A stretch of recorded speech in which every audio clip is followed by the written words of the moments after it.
Hello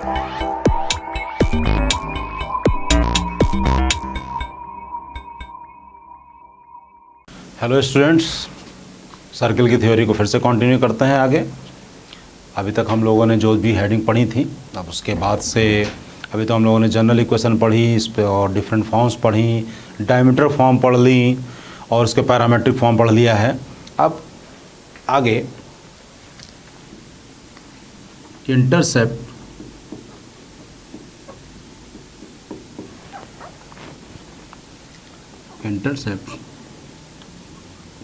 made by the circle, intercept made by the circle on axis, made by the circle on axis। हमने मान लिया कोई एक circle X square plus Y square plus 2gx plus C is equal to 0। ये हमने कोई एक general circle assume कर लिया। इसको ड्रॉ कर लेते हैं।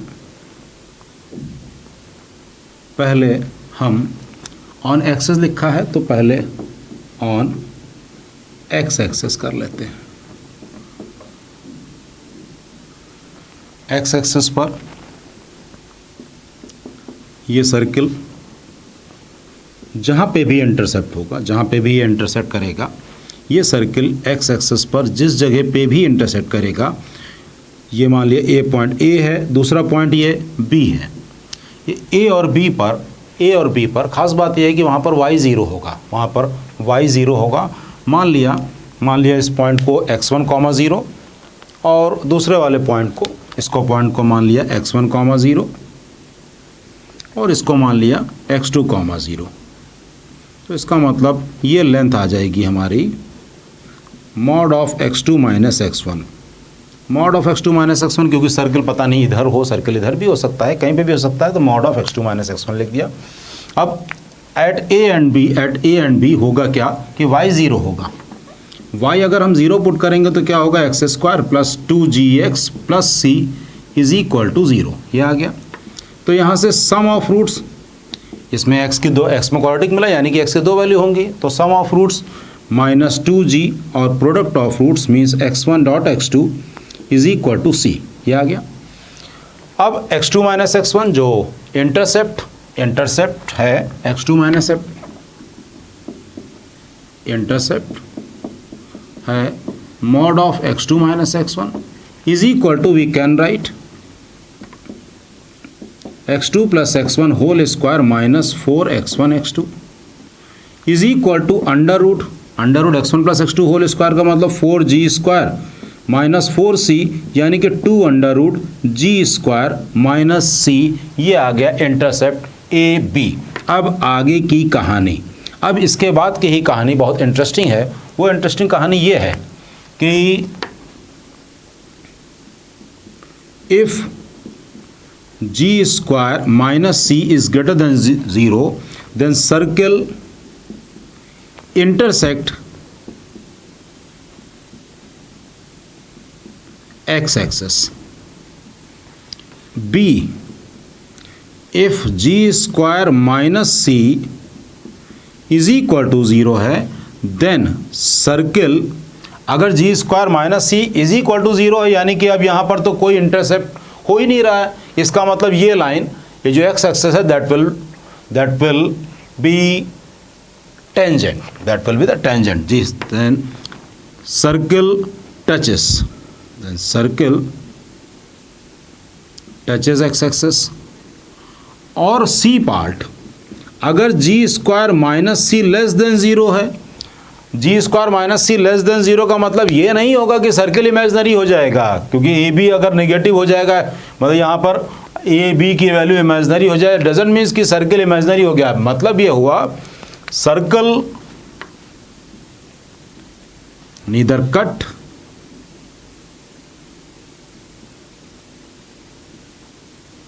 nor touch x axis।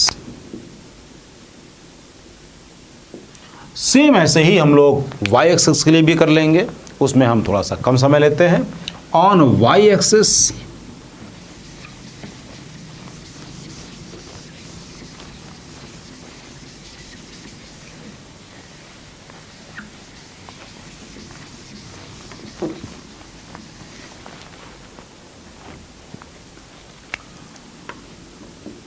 On Y axis में क्या होगा, x बराबर 0 होगा, x बराबर 0 होगा तो वाई स्क्वायर प्लस 2fy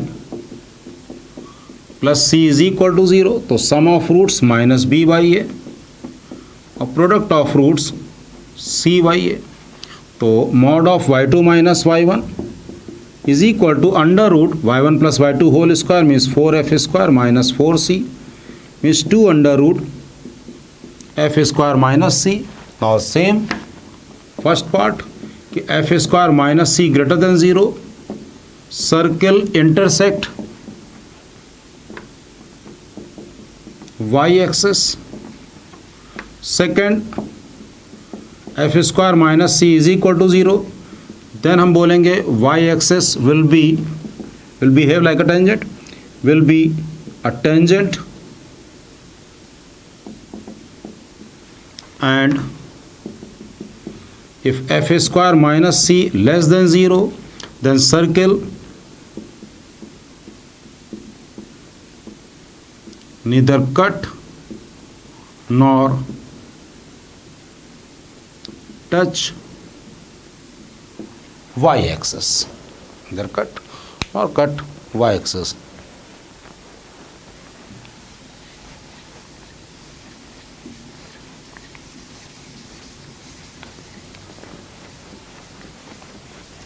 अब हम लोग एक स्पेशल कंडीशन निकालने जा रहे हैं कि condition for a circle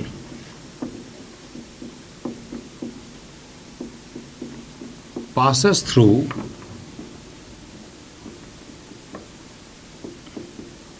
exactly 3 quadrants।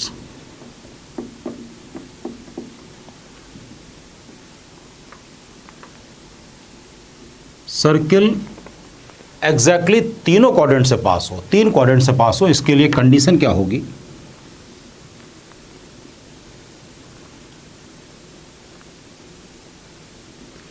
तो वो सर्किल को इस लाइन को पूरा ड्रॉ कर देते हैं, इस लाइन को पूरा ड्रॉ कर दिया, ये ओरिजिन, तो ये सर्किल सेकंड क्वाड्रेंट में भी पास हो रहा है, फोर्थ क्वाड्रेंट से भी पास हो रहा है और फर्स्ट क्वाड्रेंट से भी पास हो रहा है।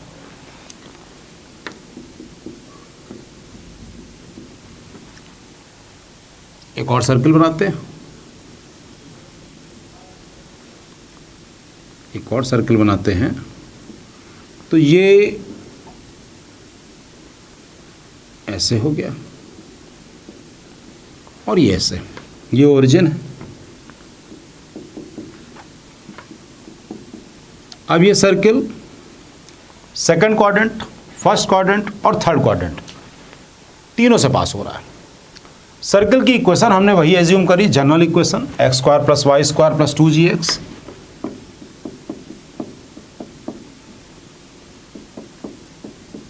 Plus 2fy plus c is equal to 0।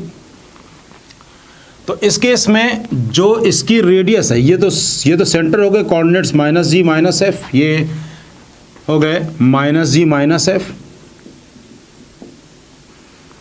इसकी जो रेडियस होगी, रेडियस वो तो ये होगी, इस रेडियस को ये मान लिया under root G square plus F square minus C, ये तो इसकी रेडियस हो गई।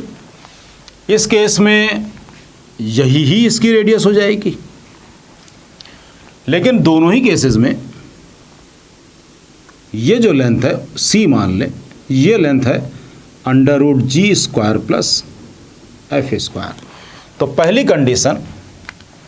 कंडीशन कि G square plus F square ये बड़ा होना चाहिए G square plus F square minus C से, यानी कि c should be greater than और इक्वल टू 0, c पॉजिटिव होना चाहिए, ये बात ध्यान रखनी है अगर कोई सर्किल तीनों क्वाड्रेंट से पास हो रहा है तो। Second condition F square minus C should be greater than 0। अभी जो हम लोगों ने पढ़ा कि intercept made by Y axis on the circle और intercept made by X axis, यानी जी स्क्वायर माइनस सी, ये दो होना चाहिए, ये भी ग्रेटर देन 0 होना चाहिए। भाई कुछ ना कुछ तो इंटरसेप्ट बनेगा ही ना, कुछ ना कुछ तो इंटरसेप्ट बनेगा ही बनेगा, तभी ही वो तीसरे क्वाड्रेंट में, तीनों क्वाड्रेंट में पास होंगे, तीनों क्वाड्रेंट से पास होगा। तो ये तीन कंडीशन हम लोग को दिमाग में रखनी है। पहली कंडीशन सी ग्रेटर देन और इक्वल टू 0, बाकी ये दो कंडीशंस हैं, ये ध्यान रखेंगे। आप आगे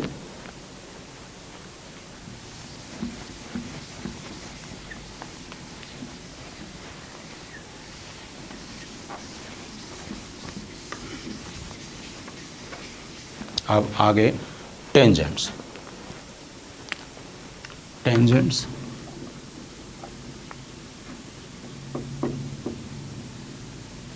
टेंजेंट्स में सबसे पहले when point lies on the curve,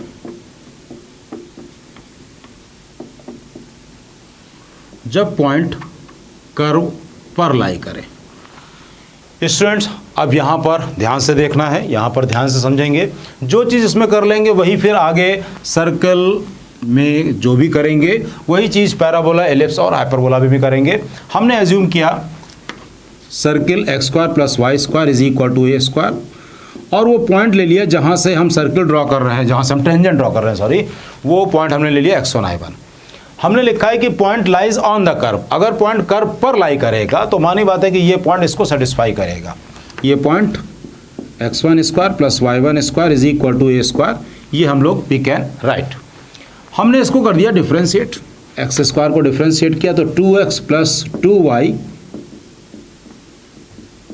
is equal to 0 से dy बाई डी एक्स आ गया minus X upon Y, minus X upon Y. अब dy बाई डी एक्स उस पॉइंट पर, dy बाई डी एक्स किस पॉइंट पर, x1 comma y1 पर, क्या होगा minus x1 upon y1। Tangent की इक्वेशन क्या होती है? टेंजेंट की इक्वेशन होती है y minus y1 is equal to dy by D x at x1 y1 into x minus x1। तो y minus y1 is equal to dy by D x at x1 y1 पर minus x1 upon y1 into x minus x1, ये हो गया cross multiply y1 minus y1 square is equal to minus x1 plus x1 square. यहाँ से हमने देखा कि ये आ गया x1 plus y1 is equal to x1 square plus y1 square, और x1 square plus y1 square की जगह पर we can write a square, we can write a square. तो ये आ गया x1 प्लस y1 बराबर a स्क्वायर। ये हो गई टेंजेंट की इक्वेशन, ये हो गई टेंजेंट की इक्वेशन। ये तो हमने निकाल लिया, ये हमने निकाला X square plus Y square equal to A square के लिए। अब सर्किल की equation X square plus Y square plus 2gx plus 2fy plus C भी हो सकता है। तो यहाँ पर एक कंक्लूजन हम लिख रहे हैं आपको, जैसे कि हम देख रहे हैं कि ये जो सर्किल है, जो एक्स स्क्वायर है उसकी जगह पर x1 हो गया है, जो वाई स्क्वायर है वैसे वो हो गया y1, और जो कांस्टेंट टर्म है अनअल्टर्ड, वो अनअल्टर्ड है, वो उसको हमने बिल्कुल नहीं छुआ है, वो एज इट इज़ है। तो ऐसे ही अगर हमारे पास सर्किल या कोई भी और कर्व हो 2 डिग्री का, उसमें अगर पॉइंट कर्व पर लाई कर रहा हो तब टेंजेंट निकालने के लिए जो कंक्लूजन है वो मैं लिख देता हूं।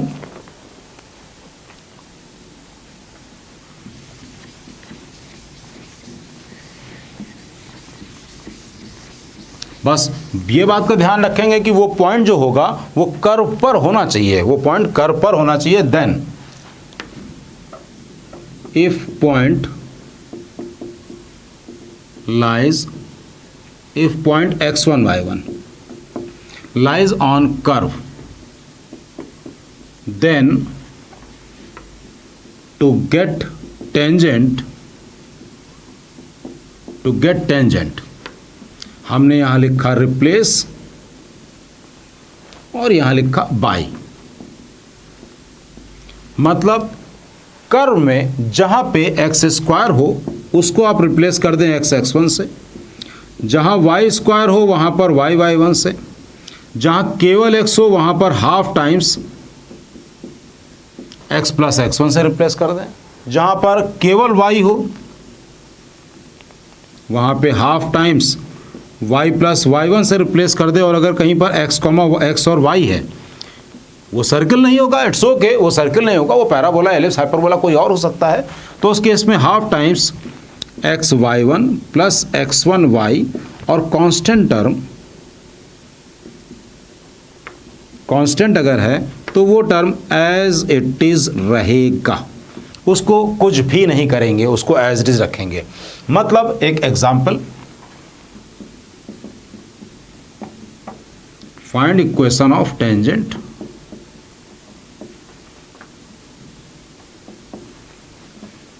To curve x square plus Y square plus 2gx plus 2fy plus c बराबर 0 एट पॉइंट x1 y1। और ये गिवन है कि point is on the curve. ये जो पॉइंट है ये कर्व पर है, ये पॉइंट कर्व पर है, ये बात हमको पता है, ये दे रखी है। तो अब इसका सॉल्यूशन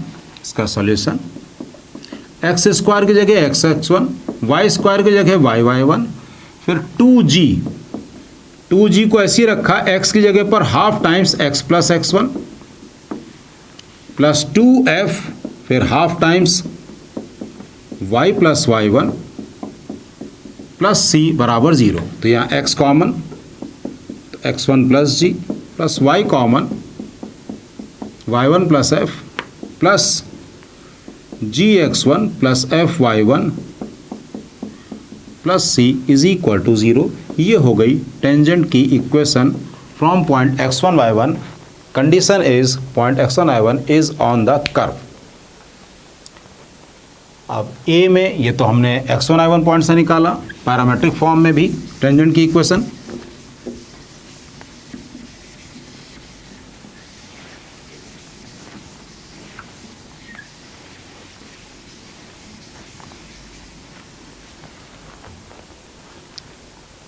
पैरामेट्रिक फॉर्म इसी में ही। अभी पॉइंट फॉर्म क्या था? पॉइंट फॉर्म था x1 plus y1 is equal to a square. तो पैरामेट्रिक फॉर्म में सिंपली पैरामेट्रिक कोऑर्डिनेट्स जो होते हैं वो हमेशा कर्व पर ही होते हैं, यानी कि x1 और y1 की जगह पर हम, क्योंकि जो सर्किल हमने लिया है वो तो लिया है x square plus Y square बराबर ए स्क्वायर, तो इसके parametric coordinates a cos theta और ए साइन थीटा होते हैं। तो सिंपली हम लोग x1 y1 की जगह पर ये पॉइंट पुट कर दे रहे हैं। तो x into a cos theta plus y into a sine theta is equal to A square. तो ये आ जाएगा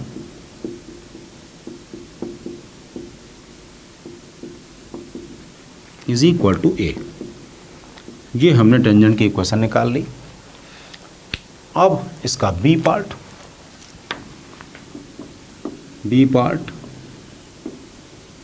when point lies outside the curve. अगर पॉइंट कर्व के बाहर लाई करे तो इस केस में, अगर पॉइंट कर्व के बाहर लाई करेगा तो इस पर्टिकुलर केस सर्कल के केस में, इसको तो अभी हम 2 बार करेंगे, लेकिन इसमें एक मेथड जो हम अडॉप्ट करेंगे, एक मेथड जो हम लोग यूज़ करेंगे वो आगे पैराबोला, एलिप्स, हाइपरबोला सब में सेम रहेगा। तो इसलिए इसको ध्यान से हम देख लेंगे। सर्कल के केस में एडिशनल हमको एक फ़ायदा मिल जाता है, एक बेनिफिट मिल जाता है कि अगर कोई लाइन सर्कल की टेंजेंट है तो सेंटर से अगर परपेंडिकुलर ड्रॉ करेंगे तो रेडियस के बराबर होता है। तो इसमें हमने लिखा let y is equal to mx plus c be a tangent to circle x square plus Y square is equal to A square. अब ये लाइन अगर इस सर्कल की टेंजेंट है, ये लाइन कौन सी line, y is equal to M x plus C. अगर इस सर्कल की टेंजेंट है तो इस सर्कल का जो सेंटर है 0 0 से अगर हम इस लाइन पर परपेंडिकुलर ड्रॉ करेंगे तो ये लेंथ हो जाएगी रेडियस के बराबर, दैट इज a। तो 0 0 से परपेंडिकुलर इस पे अगर हम ड्रॉ कर रहे हैं तो क्या होगा, perpendicular c upon under root 1 plus M square is equal to plus minus A लिख दिया। तो c is equal to plus minus A under root 1 plus M square, means हमने यहाँ मॉड लगा दिया बराबर a, तो this is equal to plus minus A. तो टेंजेंट की इक्वेशन हो गई y is equal to M x plus minus A under root 1 plus M square, ये टेंजेंट की इक्वेशन हो गई। अब जनरल मेथड, जो जनरल मेथड है,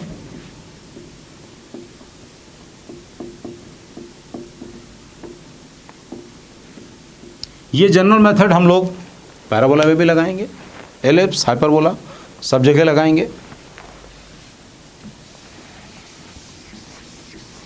कि अगर ये लाइन इस सर्कल की टेंजेंट है, अगर ये लाइन इस सर्कल की टेंजेंट है तो इस लाइन का और इस सर्कल का जो पॉइंट ऑफ इंटरसेक्शन होंगे वो तो एक ही होगा ना, वो तो एक ही होगा।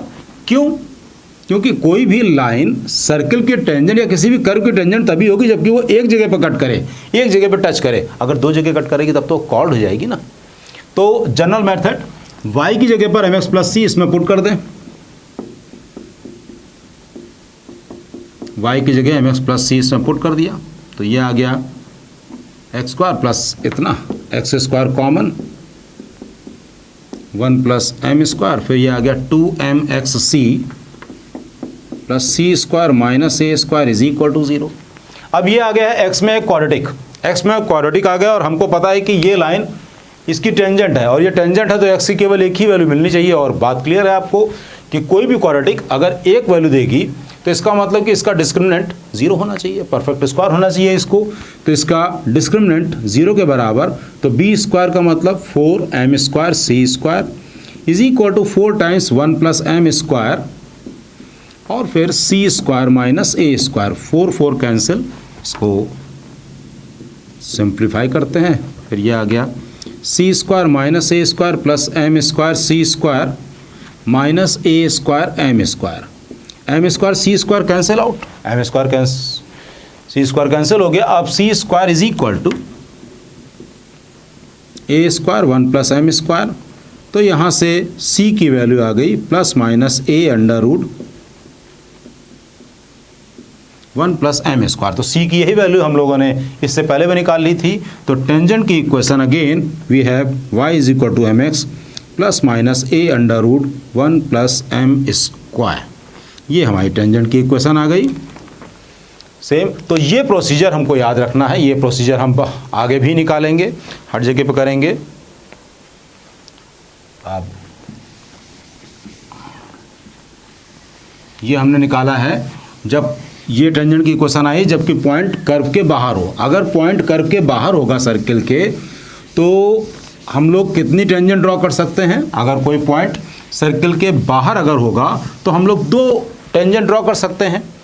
कोई भी पॉइंट सर्कल के अगर बाहर है तो वी कैन ड्रॉ 2 टेंजेंट्स। तो अब आगे, अब हम यहाँ पर लिख रहे हैं locus of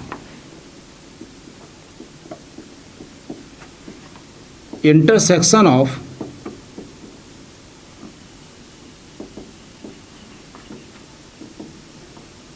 two perpendicular tangents,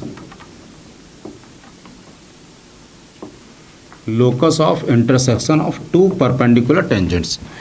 ये locus of intersection of 2 perpendicular tangents ये बहुत इंटरेस्टिंग चीज़ है, बहुत इंटरेस्टिंग हेडिंग है। इंटरेस्टिंग हेडिंग ये इसलिए है क्योंकि ये एलिप्स के केस में इससे जो लोकस आएगा, हाइपरबोला के केस में जो लोकस आएगा और सर्कल के केस में जो लोकस आएगा उस लोकस का नाम सेम है उस लोकस का नाम है डायरेक्टेड सर्किल।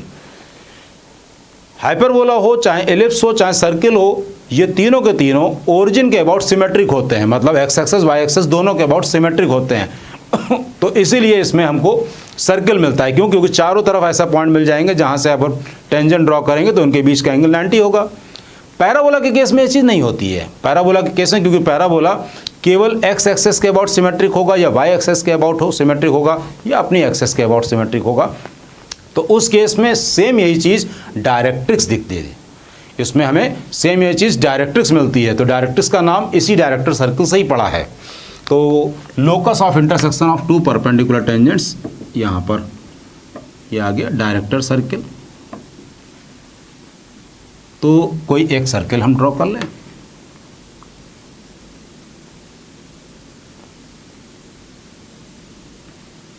हमें किसी बाहरी पॉइंट से, किसी भी एक्सटर्नल पॉइंट से हमको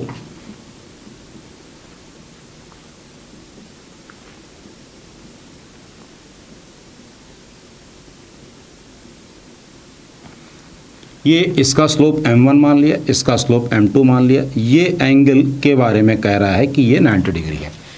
तो टेंजेंट की इक्वेशन क्या होती है? y is equal to M x plus minus A under root 1 plus M square.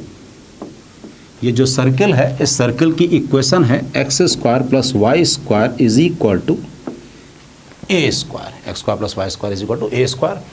इसको हमने लिखा y माइनस एम एक्स का whole square is equal to A square 1 plus M square. अब इसको फिर से चलिए फर्दर ओपन कर देते हैं। तो Y square plus M square x square minus 2mxy बराबर ए square plus A square M square. M square common, तो ये आया X square minus A square minus 2mxy plus Y square minus A square is equal to 0। ये m में quadratic मिली है। m में quadratic मिलने का रीज़न ही ये है कि m की हमें दो वैल्यूज़ मिलेंगी। तो हमने वो दो वैल्यूज़ m1 और m2 मान ली। तो सम ऑफ रूट्स से मतलब हम नहीं रख रहे हैं, प्रोडक्ट ऑफ रूट्स होता है c अपॉन a। तो c कितना है इसका? वाई स्क्वायर माइनस ए स्क्वायर और a है x square minus A square. And what we are going for? We are going for locus of intersection of two perpendicular tangents. It means m1 into m2 कितना होना चाहिए? -1। m1 m2 is equal to -1 कर दिया। तो Y square minus ए square यानी ये आ गया x square plus Y square is equal to 2a square. तो यहाँ से हमको क्या दिख रहा है कि सेंटर तो इसका वही रहेगा ये कॉन्सेंट्रिक सर्किल, सेंटर सेम रहेगा, बस वो इसका रेडियस जो होगी वो इसकी a√2 टाइम्स हो जाएगी, वो इसका a√2 हो जाएगी। ये जो सर्किल बनेगा इसकी रेडियस a√2 हो जाएगी। मतलब अगर कोई सर्किल हो x square plus Y square is equal to 49 का डायरेक्टर सर्किल क्या होगा? X square plus Y square is equal to 98, simply 98 हो जाएगा।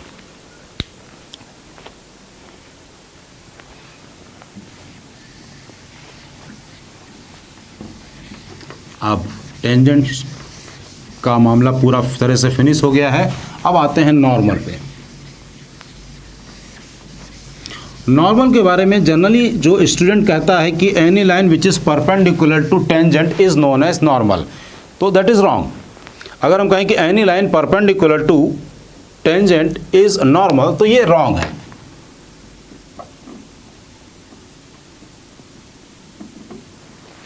तो यहाँ पर एग्जैक्टली क्या है? Any line which is perpendicular to tangent at the point of tangency, at the point of contact। तो हम इस सर्किल के बारे में बात करें। जो हमारा सर्किल है, ये सर्किल वही x square plus Y square is equal to A square, और ये पॉइंट P x1 y1। अब हमको इस टेंजेंट की equation, tangent at x1 y1 क्या है? x1 plus y1 is equal to A square. ये टेंजेंट की इक्वेशन है। इसका स्लोप लिख लेते हैं। इसका स्लोप हो गया minus times x1 upon y1। तो स्लोप ऑफ नॉर्मल होगा y1 अपॉन x1। ये हो गया नॉर्मल का स्लोप। अब इसके परपेंडिकुलर ये हमने लिखा, तो यानी कि ये टेंजेंट है और ये लाइन नॉर्मल है। ये टेंजेंट है, ये नॉर्मल है। तो नॉर्मल की इक्वेशन क्या हो गई, y minus y1 is equal to normal का slope y1 upon x1 into x minus x1। थोड़ा सा फिर से फर्दर सिंप्लीफाई करते हैं, तो y x1 minus x1 y1 is equal to x y1 minus y1 x1। ये y1 x1 कैंसिल, तो y x1 is equal to x y1। तो ये क्या आ गया, y is equal to y1 upon x1 into x। ये क्या हो गया, ओरिजिन से पास होने वाली कोई लाइन। ओरिजिन से पास होने वाली कोई लाइन का मतलब सेंटर से पास होने वाली कोई लाइन। तो ये ध्यान रखेंगे कि normal always passes through centre. तो कहने का मतलब अगर जब कभी नॉर्मल निकालना हो किसी पॉइंट से, सर्कल के केस में, तो सिंपली वो पॉइंट और सेंटर को ज्वाइन करने वाली लाइन की इक्वेशन ही निकालनी है, इजंट इट। तो ये रहा नॉर्मल का मामला। अब हम लोग फिर आगे पढ़ते हैं।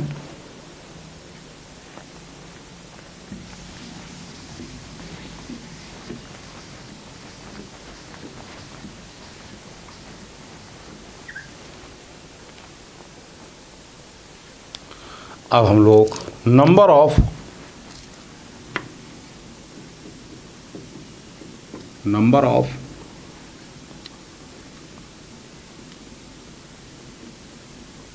Common tangents oblique common normal.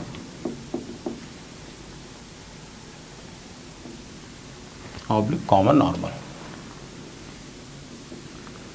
पहला,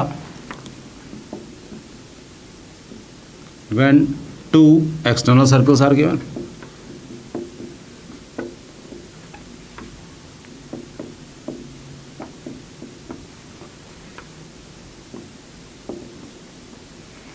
अगर दो सर्कल अलग अलग हों उस केस में कितनी टेंजेंट बनेंगी, कितने नॉर्मल बनेंगे।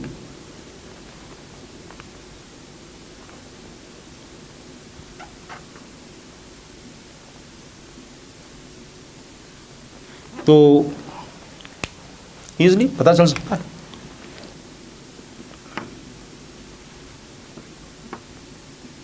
ये आ गया एक सेकंड, दिस वन, इसको बोलते हैं direct common tangent. Direct common tangent, ये और ये दोनों के दोनों डायरेक्ट कॉमन टेंजेंट। फिर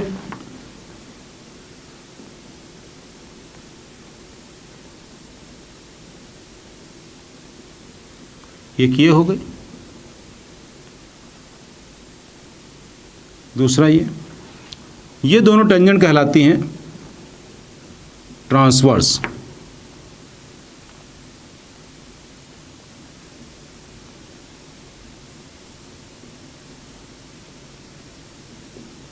ट्रांसवर्स कॉमन टेंजेंट। तो यहाँ पे हम आराम से देख लेंगे कि नंबर ऑफ कॉमन टेंजेंट्स 4 हैं और कॉमन नॉर्मल तो एक ही होगा जो दोनों के सेंटर को ज्वाइन कर रहा होगा।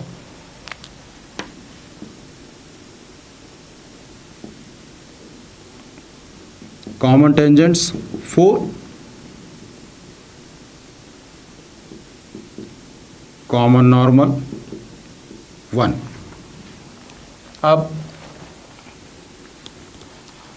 अब इसी को ही थोड़ा सा हम और आगे बढ़ा देते हैं। इसी को ही थोड़ा सा और आगे बढ़ा देते हैं कि जब दो एक्सटर्नल सर्कल्स गिवन हो और जब ये direct common tangent transverse common tangent हो, तो इसमें हम और क्या क्या चीज़ें पता कर सकते हैं वो भी देख लेते हैं।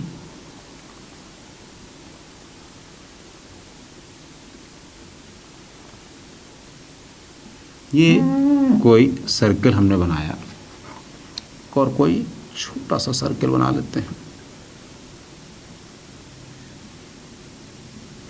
ये 2 सर्कल बना लिया, इसको हमने ज्वाइन कर दिया, इसको आगे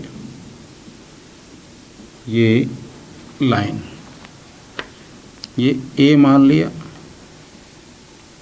ये बी मान लिया, एक ए है एक बी है, ये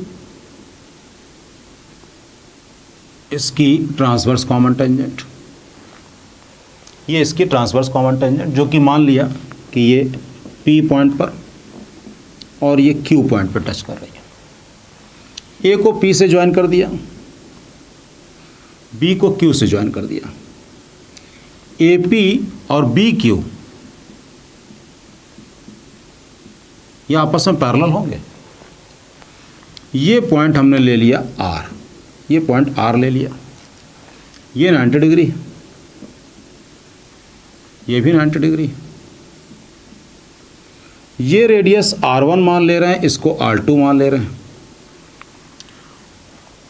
ये ट्रांसवर्स कॉमन टेंजेंट है और इधर से भी अगर हम ड्रॉ करेंगे तो भी पॉइंट ऑफ इंटरसेक्शन ये आर ही आएगा। तो triangle A P are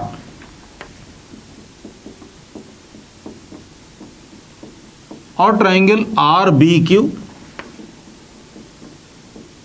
similar है, सिमिलर। तो इस केस में A P upon Q B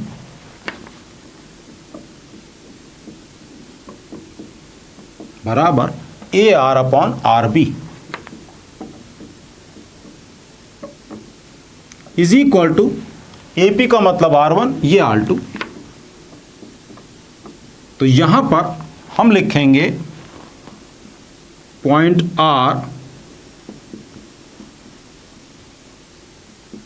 divides A B का मतलब line joining centres, divides A B in the ratio R1 और R2 इंटरनली। तो हो सकता है कहीं पर इसका यूज पड़ जाए। ये एक बात क्लियर हो गई। अब इसी में ही हम ट्रांसवर्स कॉमन टेंजेंट अगर हम ड्रॉ करते हैं तो यहां पर ये नोट हम डायरेक्टली लिख देंगे। ये मान लिया पॉइंट एस है, यहां पर। अब इसके लिए हम डायरेक्टली लिख दे रहे हैं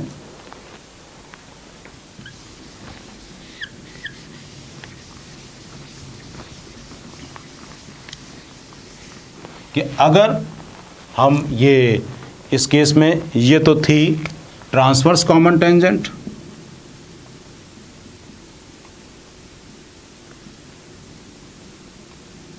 कॉमन टेंजेंट, और ये है डायरेक्ट कॉमन टेंजेंट।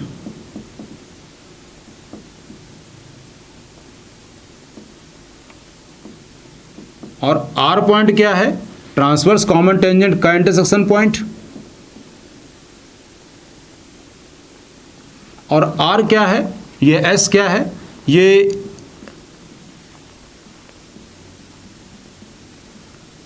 जो डायरेक्ट कॉमन टेंजेंट है उसका इंटरसेक्शन पॉइंट। तो एस के लिए जो नोट है, ये तो नोट हो गया note number 1, point R divides A B in the ratio R1 is to R2 internally. Similarly, point S divides AB in the same ratio. The ratio R1 is to R2, but externally हो जाएगा। But इस case में externally हो जाएगा। अब आगे इसके बाद इसी का ही जो हम लोगों ने ये करा था कि when two external circles are given, अब when two touching circles are given,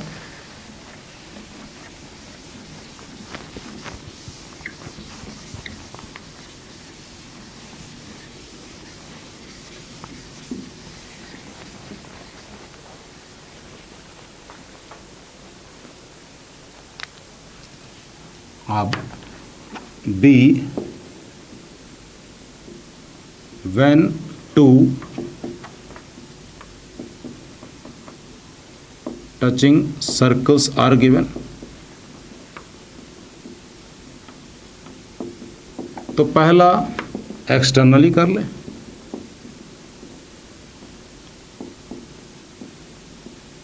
पहला externally,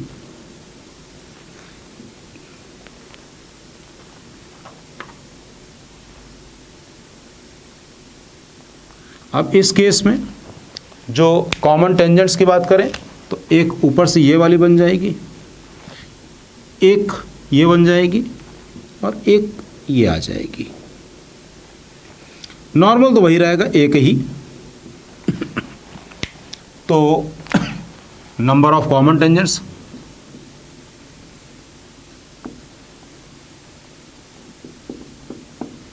is equal to 3, common normal will be 1 and second one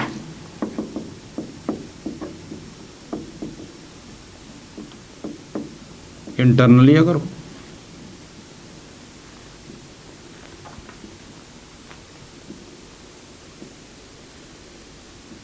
कोई भी सर्किल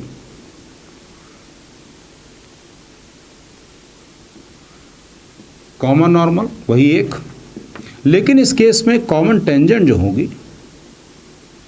वो भी एक ही होगी, कॉमन टेंजेंट भी एक ही होगी।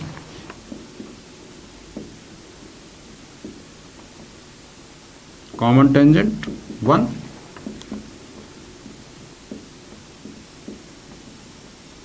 कॉमन नॉर्मल भी 1। अभी इंटरेस्टिंग केस आएगा इसमें, अभी इसमें एक इंटरेस्टिंग केस आएगा।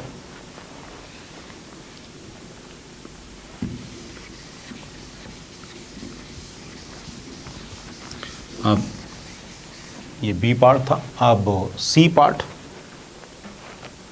when two external circles are when two intersecting circles, when two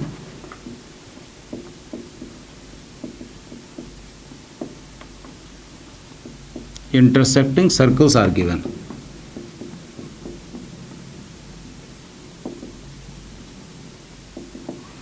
दो सर्कल अगर एक दूसरे को कट कर रहे हैं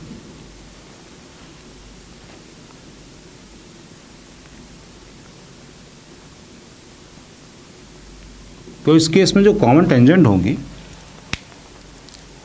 कॉमन टेंजेंट होंगी 2, एक ये कॉमन टेंजेंट और दूसरी ये। कॉमन नॉर्मल सेम वही, कॉमन नॉर्मल वो एक ही रहेगा। तो कॉमन टेंजेंट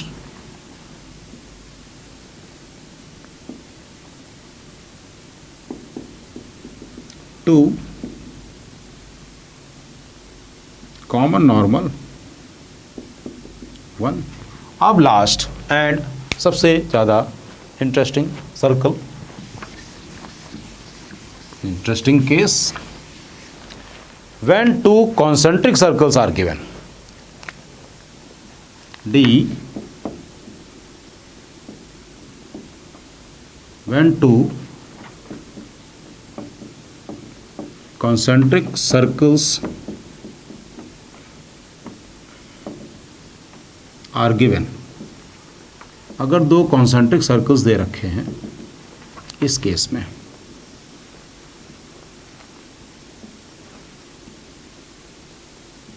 एक ये सर्किल है, ये सेंटर है, एक ये हमने बना लिया सही। इस केस में कॉमन टेंजेंट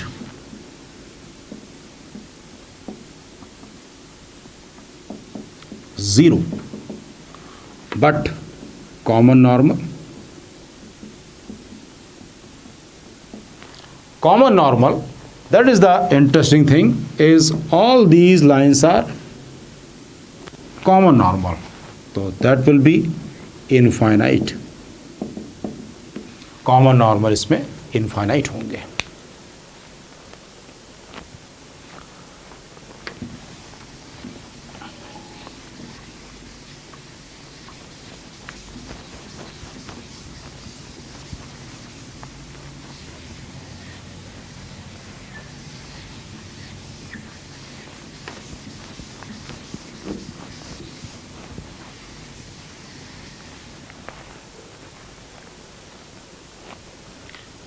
अब नेक्स्ट आता है orthogonal circle.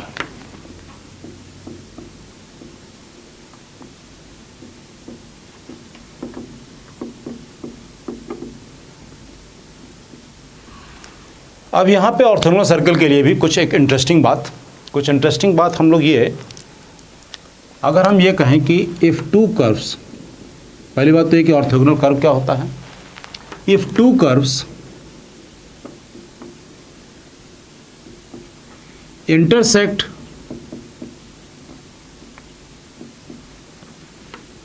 at 90 degree, then curves are said to be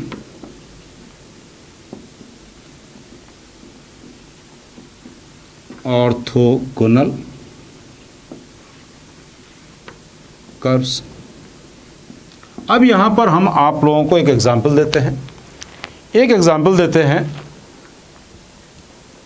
दो, ये एक पैराबोला हमने इधर बनाया, ये देखिए, ये y square is equal to 4x हो गया,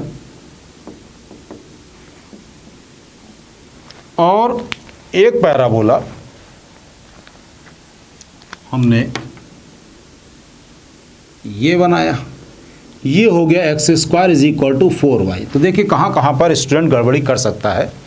हो सकता है कि यही फिगर ही गिवन हो, इस टाइप का कोई फिगर गिवन हो, पूछा जाएगा कि क्या ये ऑर्थोगोनल कर्व्स हैं, पूछा जाएगा कि क्या ये ऑर्थोगोनल कर्व्स हैं। तो आप देखेंगे कि ओरिजिन पर इस लाइन पे जो टेंजेंट है वो वाई एक्सिस है, और इस जो कर्व पर है, मतलब ओरिजिन पर इस जो कर्व पर जो टेंजेंट है वो वाई एक्सिस है, और इस वाले कर्व पे टेंजेंट एक्स एक्सिस है, और एक्स एक्सिस और वाई एक्सिस के बीच का एंगल 90 डिग्री होता है। It means they are orthogonal curves, but it is wrong because the actual definition बहुत रेयर, सब जगह जो लिखी रहती है वो ये लिखी रहती है कि अगर दो कर्व एक दूसरे को 90 डिग्री कट कर रहे हैं then they are said to be orthogonal curve. But the actual definition is कि once the curves are orthogonal,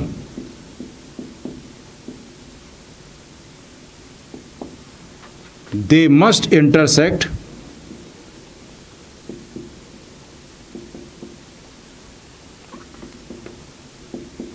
at 90 degree wherever they intersect।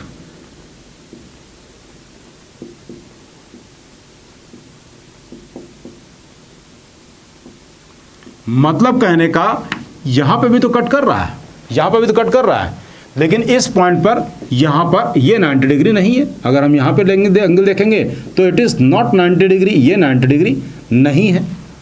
तो यानी कि ये दोनों पैराबोला आपस में ऑर्थोगोनल कर्व नहीं कहलाएंगे। कि अगर कोई कर्व ऑर्थोगोनल है तो वो ऑर्थोगोनल हर उस पॉइंट पर होना चाहिए जहाँ पे वो इंटरसेक्ट हो रहा है। तो अब ऑर्थोगोनल सर्कल्स के बारे में बात करते हैं हम लोग।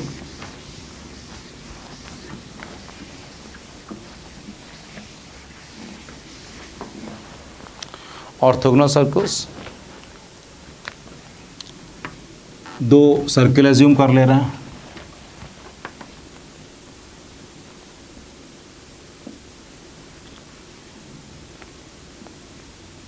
एक ये सर्किल लिया x square plus Y square plus 2g1x plus 2f1y plus c1 is equal to 0। ये एक हमने सर्किल लिया। एक दूसरा सर्किल लिया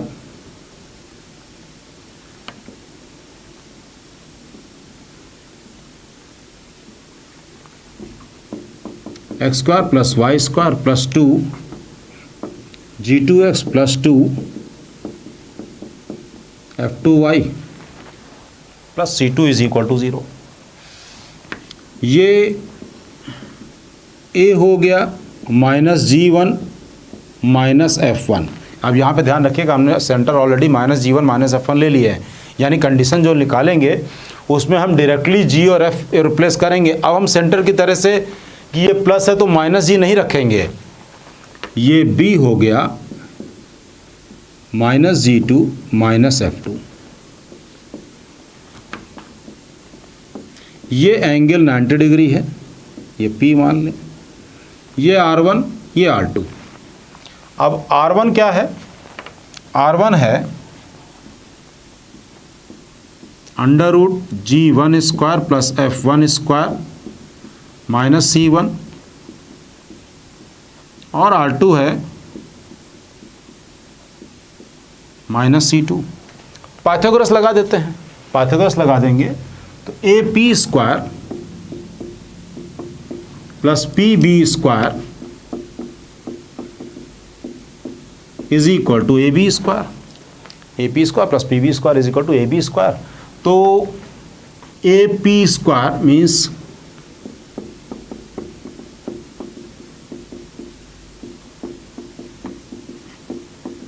इज इक्वल टू AB, इन दोनों के बीच की distance,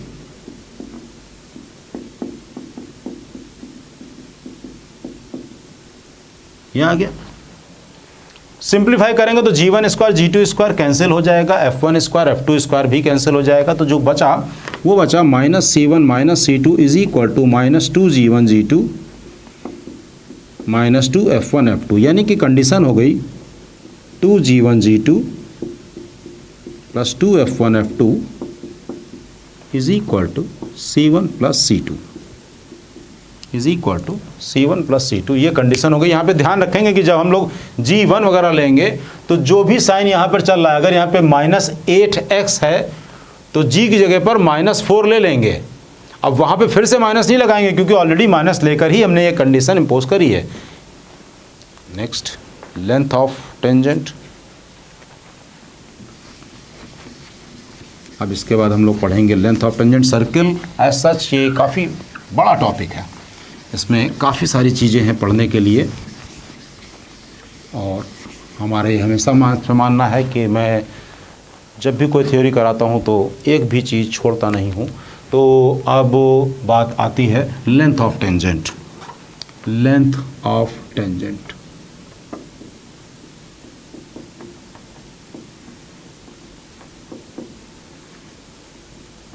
length of tangent. Length of tangent में सबसे पहली बात तो ये कि अगर ये कोई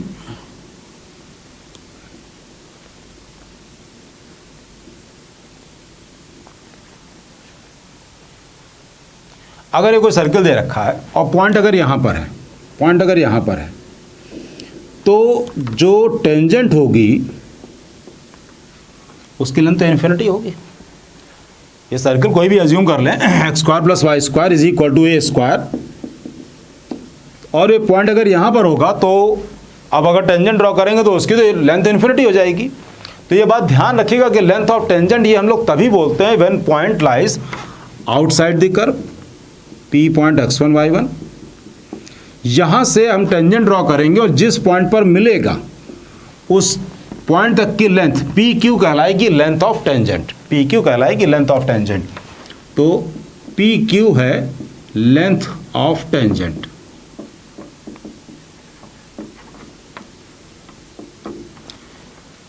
ये पॉइंट है, इसको C मान ले, 0 0, इसको इससे मिला दिया, ये लेंथ हो गई A, ये एंगल 90 डिग्री। P से लेकर C तक की लेंथ जो है डिस्टेंस फॉर्मूले से निकाल लिया, x1 square plus y1 square. अब PQ लेंथ ये हमको बिल्कुल क्लियरली दिख रहा है। PQ बराबर ये 90 डिग्री है तो under root PC square minus CQ square, यानी कि आ गया under root x1 square plus y1 square minus a square, x1 square plus y1 square minus a square. तो यहाँ से हमने सीखा क्या? यहाँ से हमने सीखा क्या कि जब कभी भी लेंथ ऑफ टेंजेंट निकालना हो तो वो पॉइंट सर्किल पर पुट कर दें और उसका अंडर रूट ले लें, तो वो लेंथ ऑफ टेंजेंट आ जाएगी। यहाँ पर अगर हम मान लें s बराबर X square plus Y square minus ए स्क्वायर और s1 बराबर x1 square plus y1 square minus ए स्क्वायर, तो हम ये कह सकते हैं कि length of tangent is equal to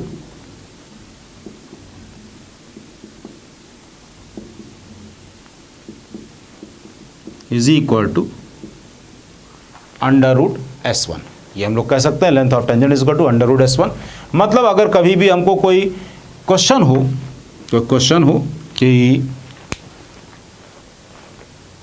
कोई एक क्वेश्चन बना लेते हैं,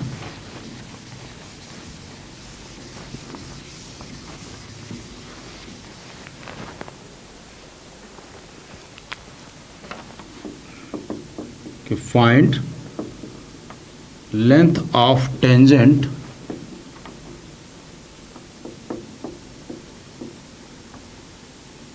drawn from point 3, 2 to circle x square plus y square is equal to 4. B part x square plus y square plus 2x plus 7y minus 1 is equal to 0. और C part 2 times x square plus y square plus 2x plus 8y minus 5 is equal to 0। तो A वाला part, A वाले part में length of tangent P Q बराबर, simply ये point 3, 2 इसमें रख दें तो क्या आएगा 9 + 4 - 4, यानी कि आंसर 3 आ जाएगा। ओके, बी वाले पार्ट में लेंथ ऑफ टेंजेंट, ये पॉइंट हम सिंपली पुट कर देंगे, ये पॉइंट हम पुट कर देंगे और जो आएगा उसका अंडर रूट ले लेंगे। तो क्या आ गया 9 + 4, 3 पुट किया तो आ गया 6 + 14 - 1 इज इक्वल टू 13, 19, 33 मीन्स 32, इसका मतलब 4√2, ये आ गया सी पार्ट। अब बी केयरफुल, क्या क्यों, कहाँ पे केयरफुल, कि पहले इसको 2 से डिवाइड करेंगे तब उसके बाद वो पॉइंट पुट करेंगे और फिर अंडर रूट लेंगे। मतलब सर्किल को पहले ऐसे लिखिए x² + y² + x + 4y - 5/2 is equal to 0। अब हम लेंथ ऑफ टेंजेंट निकालेंगे, P Q is equal to under root 9 + 4 + 3 + 8 - 5/2 means under root 24 - 5/2 means under root 43/2। तो ये बात ध्यान रखिएगा इस लास्ट वाले पे। तो स्टूडेंट अभी इस थ्योरी इसकी कंप्लीट नहीं हुई है, अब ये बहुत काफ़ी बड़ा टॉपिक है, अभी हम नेक्स्ट वीडियो में फिर इसकी थ्योरी को कंप्लीट करेंगे।